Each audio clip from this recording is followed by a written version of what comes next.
పేదలకి రేవంత్ సర్కార్ తీపి కబురు చెప్పబోతోంది. త్వరలోనే ఇందిరమ్మ ఇళ్ల పథకంపై విధి విధానాలు రూపొందించబోతున్నారు. మార్గదర్శకాల విధి విధానాలు మరొక వారం రోజుల్లో ఖరారు కాబోతున్నాయి. ఆ దిశగా అధికారులు కసరత్తు కూడా చేస్తున్నారు. పథకాన్ని ప్రధానమంత్రి ఆవాస్ యోజన స్కీమ్ కి అనుసంధానం చేయాలని ప్రభుత్వం నిర్ణయం తీసుకుంది. అయితే ఇప్పటికే రాష్ట్ర వ్యాప్తంగా ఇందిరమ్మ ఇళ్ల విషయంలో సుమారుగా 82 లక్షల దరఖాస్తులు కూడా వచ్చాయి. ఈ దరఖాస్తుల్లో అర్బన్ ఏరియాకు సంబంధించి చూస్తే కనుక 23.5 లక్షల దరఖాస్తులు ఉన్నాయి. రూరల్ ఏరియాలో 58.5 లక్షల దరఖాస్తులు కూడా ఉన్నాయి. ఇక తొలి దశలో సొంత ఇంటి కోసం ఆల్రెడీ స్థలం ఉన్న వారికి ఇళ్ల కోసం 5 లక్షల రూపాయలు ఇచ్చే అవకాశం కనబడుతోంది. ఆ తర్వాత రెండో దశలో స్థలం లేని వారికి స్థలంతో పాటుగా 5 లక్షల రూపాయలు ఇచ్చి ఇల్లు నిర్మాణం కోసం సహాయం చేసే అవకాశం కనబడుతోంది. క్షేత్రస్థాయిలో పరిశీలించిన తర్వాతనే అర్హుల ఎంపిక ఉండబోతోంది. ఆధార్ కార్డు, తెల్ల రేషన్ కార్డు ఉన్న వారికి మాత్రమే ఈ యొక్క పథకం వర్తించబోతోంది. ఒక ప్రత్యేకమైన యాప్ కూడా రూపొందించబోతోంది ప్రభుత్వం. ఈ యాప్ ద్వారా మొత్తం ప్రక్రియను కూడా పూర్తి చేసే అవకాశం కనబడుతోంది. అన్ని కూడా యాప్ ద్వారానే పొందుపరిచే అవకాశం కనబడుతోంది. ఇక రాష్ట్ర వ్యాప్తంగా 85 లక్షల దరఖాస్తులో సుమారుగా అర్బన్ రూరల్కి సంబంధించి పకడ్బందీగా ప్రణాళికాబద్ధంగా అన్ని అర్హతలు సూచించిన తర్వాతనే పథకాన్ని వర్తించేలాగా అవకాశం కనబడుతోంది. ఇక బడ్జెట్లో ఇప్పటికే 9,185 కోట్లు కూడా కేటాయించింది ఇందిరమ్మ ఇళ్లకు గాను. అయితే రాష్ట్ర వ్యాప్తంగా అన్ని నియోజకవర్గాల్లో ఒక ఏడాదికి గాను సుమారుగా 3,500 ఇండ్లు, అంటే అటు ఇటుగా 3,500 ఇండ్లు అంటే సుమారుగా పూర్తిగా కూడా ఒక 4 లక్షల ఇండ్ల నిర్మాణం అయితే ఉండే అవకాశం అయితే ఉంది. అయితే దీంతో పాటుగా మరికొన్ని నిధులకు సమకూర్చి మరికొన్ని స్పెషల్ కేటగిరీ కింద మరొక 33,000 ఇండ్లు కలిపి సుమారుగా ఒక సంవత్సరంలోనే 4 లక్షల ఇండ్లని ఏర్పాటు చేసే అవకాశం కనబడుతోంది. అన్ని నియోజకవర్గాల్లో ఒక్కో నియోజకవర్గానికి గాను 3,500 ఇండ్లు అని అంటే సుమారుగా ఈ సంఖ్య పెద్దగానే ఉండే అవకాశం అయితే ఉంది. సో దీంతో పాటుగా ప్రధానమంత్రి ఆవాస్ యోజన కింద 4,500 కోట్లతో పాటుగా ఇటు రాష్ట్ర ప్రభుత్వం బడ్జెట్లో కేటాయించినటువంటి 9,185 కోట్లు రెండు కలిపి 13,000 కోట్ల రూపాయలతోని ఒక ఏడాదికి గాను ఒక్కో నియోజకవర్గంలో 3,500 ఇండ్ల చొప్పున నిర్మించబోతున్నారు. మరి ఏ రకంగా ఉండబోతుందో చూడాలి. మరిన్ని అప్డేట్స్ మా ప్రతినిధి మధు అందిస్తారు ఫోన్ లైన్ ద్వారా. ఎస్ మధు, ఇందిరమ్మ ఇండ్లు అనేది చాలా వరకు బీద మధ్యతరగతి ఇల్లునటువంటి పేదలకి ఒక ఆశగా ఉంటుంది. ఎందుకంటే ఇందిరమ్మ ఇండ్లు రాష్ట్ర ప్రభుత్వమే కట్టి ఇస్తుంది. గతంలో కూడా కాంగ్రెస్ పార్టీ ప్రభుత్వం ఇందిరమ్మ ఇండ్లను ప్రవేశపెట్టింది. ఈ నేపథ్యంలో ఈసారి ఎటువంటి విధి విధానాలు రూపొందించబోతున్నారు? ఈ విధి విధానాలకు సంబంధించి ఎటువంటి ప్రత్యేకమైనటువంటి కార్యాచరణ రూపొందించింది రాష్ట్ర ప్రభుత్వం? ఎగ్జాక్ట్లీ, ఇల్లు లేని నిరుపేదలకి ఇదంతా ఒక పెద్ద గుడ్ న్యూస్ అనే చెప్పుకోవచ్చు. వరుసగా ఒక్కొక్క పథకం పైన ఫోకస్ చేస్తున్నామని చెప్తా ఉన్నారు. ఇప్పుడు ఇందిరమ్మ ఇళ్లకు సంబంధించినటువంటి విషయంలో త్వరలోనే గైడ్ లైన్స్ రానున్నాయి. దీనికి సంబంధించి ఎట్లా ప్రొఫార్మా, ఎవరు అర్హులు, ఎలా గుర్తించాలి, వారు ప్రస్తుతం ఏ ఇంట్లో ఉంటున్నారు, వారు సొంత ఎన్ని సంవత్సరాల నుంచి ఆ ప్రాంతంలో ఉంటున్నారు, వీటన్నిటిపైన క్షేత్రస్థాయిలో పరిశీలించి నిర్ణయం తీసుకుంటారు ఈ అర్హులకు గుర్తించినటువంటి సమయంలో.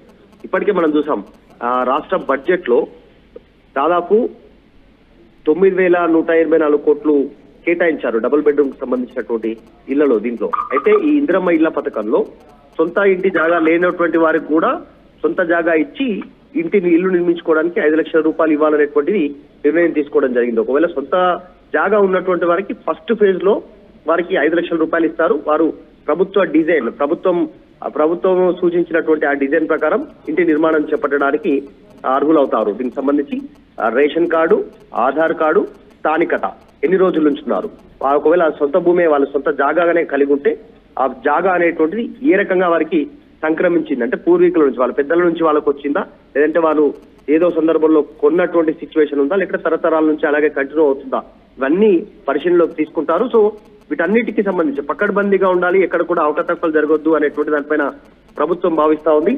గత ప్రభుత్వంలో డబుల్ బెడ్రూమ్ల అంశంలో వచ్చినటువంటి అపవాదు ఇప్పుడు రావద్దనే 5 లక్షల రూపాయలు జాగా ఉన్నటువంటి వారికి ఇవ్వాలనేటువంటి నిర్ణయం తీసుకుంది. వారే కట్టుకోవాలనేటువంటి అపవాదు రాకుండా డైరెక్ట్ గా వారి బ్యాంక్ అకౌంట్ లో చెక్ రూపంలో వచ్చేలాగా.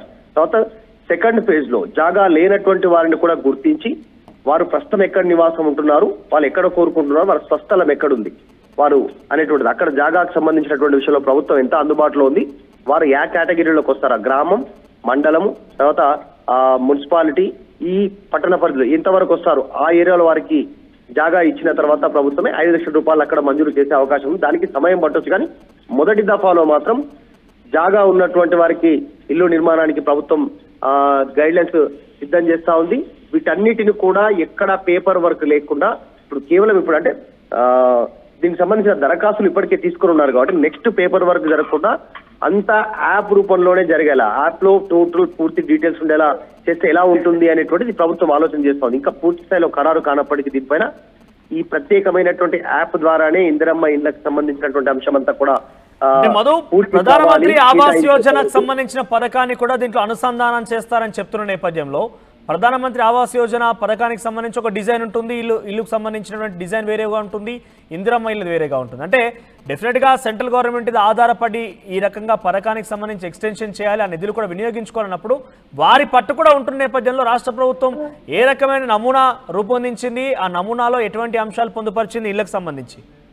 నిజంగానే కేంద్ర ప్రభుత్వం సహకారం తీసుకోవాలని రాష్ట్ర ప్రభుత్వం అనుకుంటుంది. ఎందుకంటే ఇప్పటికీ 9,181 కోట్లు కేటాయించింది రాష్ట్ర ప్రభుత్వం. ఒకవేళ కేంద్ర ప్రభుత్వ సహకారం తీసుకోవాలనుకుంటే రేపు ఫ్యూచర్ లో వీటికి సంబంధించి దాదాపు 4,600 కోట్లకు పైగా రాష్ట్ర ప్రభుత్వానికి కేంద్రం నుంచి నిధులు వచ్చే అవకాశం ఉంటుంది. ఇది ఆర్థికంగా సహాయపడేటువంటి అవకాశం ఉంటుంది. ఎందుకంటే నిరంతర ప్రక్రియ కేంద్రం ప్రకటించినటువంటి PMAY ఏదైతే ఇల్లు ఉన్నాయో దానికి సంబంధించి అర్బన్ ఏరియాలో ఒకలాగా, అంటే సిటీ ప్రాంతాల్లో రూరల్ ఏరియాలో మరొకలాగా దీనికి సంబంధించినటువంటి బడ్జెట్ ఉంది. దానికి సంబంధించిన నిధులు విడుదల చేస్తా ఉంది కేంద్ర ప్రభుత్వం. దాన్ని పూర్తి స్థాయిలో రాష్ట్ర ప్రభుత్వం తమకు అనుకూలంగా దాన్ని నిధులను వాడుకోవాలనుకుంటుంది. సో దాని ప్రకారం ఖచ్చితంగా కేంద్రం గైడ్ లైన్స్ ని రాష్ట్ర ప్రభుత్వం ఫాలో కావాల్సి ఉంటుంది. ఆ డిజైన్ వీళ్ళు తీసుకెళ్లాల్సి ఉంటుంది ముందుకి యథావిధిగా. సో ఇప్పుడు సొంత జాగా ఉంది కాబట్టి ఈ రూల్స్ ఫార్మేషన్ ఎట్లా చేస్తారు, గైడ్ లైన్స్ ఏంది అనేటువంటి త్వరలోనే ఒక క్లారిటీ రానుంది దీనికి సంబంధించినటువంటిది. మొత్తానికి ఈ ప్రజాపాలన పేరిట వచ్చినటువంటి దరఖాస్తులే లక్షల దరఖాస్తులు వచ్చాయి. దీనికి సంబంధించి మొత్తం 82 లక్షలు దరఖాస్తులు వస్తే ఒక అర్బన్ ఏరియాలోనే 23 లక్షలకు పైగా దరఖాస్తులు రావడం అనేటువంటిది ఎంతమంది ఇల్లు ఆశిస్తున్నారు. అర్హుల ఎంపిక ప్రక్రియకు సంబంధించి ఎటువంటి అర్హతలు సూచించబోతున్నారు? మరోవైపు ఏ రకంగా అంటే దీనికి ఫైనల్ డెసిషన్ ఎవరిది ఉంటుంది? మీరు అర్హులుగా భావించే విషయంలో గతంలో మనం కొన్ని పథకాలు చూస్తే కనుక మంత్రి లేదంటే ఎమ్మెల్యే కలెక్టర్ చేతిలో ఉండేది. ఇప్పుడు ఏ రకంగా ఉండబోతోంది? క్షేత్రస్థాయిలో పరిశీలన విషయంలో ఏ రకంగా ఉండబోతోంది?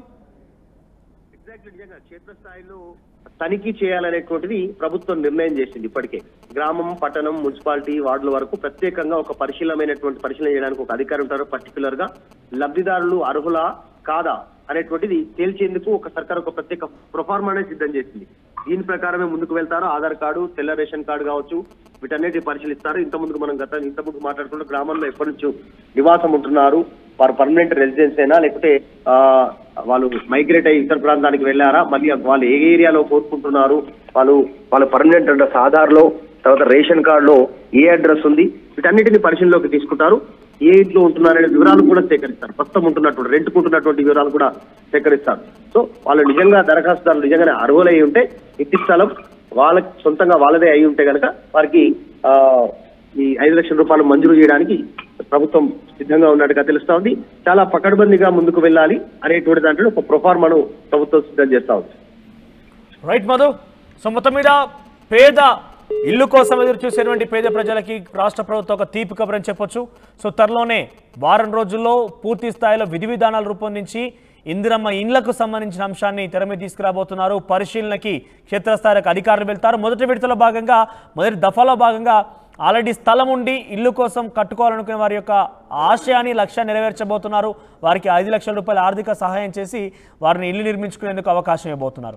రెండో విడతల భాగంగా స్థలం లేని వారికి స్థలం కేటాయించి ఆ తర్వాత 5 లక్షల రూపాయలు కేటాయించి వారిని కూడా సొంత ఇంటి కళ నెరవేర్చబోతున్నారు. సో గతంలో ఇందిరమ్మ ఇళ్ల విషయంలో రాష్ట్ర ప్రభుత్వమే కొన్ని మెటీరియల్ సప్లై చేసేది. అప్పుడు చాలా వరకు అవకతవకలు ఏర్పడ్డాయి, చాలా వరకు కమిషన్లు, లంచాలు కూడా తెర మీదకి వచ్చాయి. వాటన్నిటికీ స్వస్తి చెప్పేందుకే ఈసారి నేరుగా 5 లక్షల రూపాయలు ఇచ్చి వారినే ఇల్లు నిర్మించుకునే విధంగా రాష్ట్ర ప్రభుత్వం సలహా సూచన చేయబోతోంది. ఆ దిశగానే ఏర్పాటు చేయబోతోంది.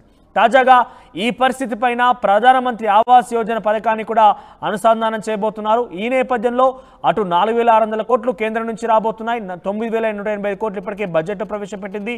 రెండు కలిపి సుమారుగా 4,30,000 ఇండ్లని ప్రతి ఏడు కట్టేందుకు రాష్ట్ర ప్రభుత్వం నిర్ణయం తీసుకోబోతోంది. ప్రతి నియోజకవర్గంలో 3,500 మంది నిరుపేదలకి ఈ యొక్క పథకం వర్తించబోతోంది.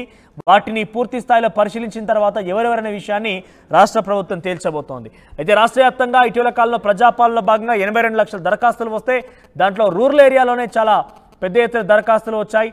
58 లక్షల దరఖాస్తులు కేవలం గ్రామీణ ప్రాంతాల్లోనే వచ్చాయి. ఇక అర్బన్ ప్రాంతాల్లో 23 లక్షల దరఖాస్తులు కూడా వచ్చాయి. వీటందరి కళ ఏ రకంగా నెరవేర్చబోతున్నారు చూడాలి. సో ఏదేమైనా కూడా 82 లక్షల దరఖాస్తుల్లో భాగంగా ప్రతి ఏడు 4,30,000